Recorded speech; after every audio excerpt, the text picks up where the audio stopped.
So there are lots of different types of particles in the atmosphere, and they come from a lot of different sources. So first off, there are natural sources of particles. We've always had particles in the atmosphere, so they can come out of waves crashing in the ocean, and you put out little chunks of seawater droplets, and those have salt in them, and they dry off. So you have sea salt particles. You have natural particles, so things like pollen and little bits of leaves and stuff that comes out of forests. So those are primary biological particles. You get volcanoes, which of course we've always had on the planet. So that's another natural source of particles. And then you can get some anthropogenic, so human-caused particles. So that's the type of particle that you see coming out of the tailpipe of a diesel truck or out of smokestacks. Those are anthropogenic particles.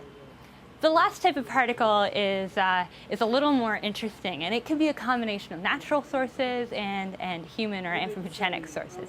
And those are secondary organic aerosol particles.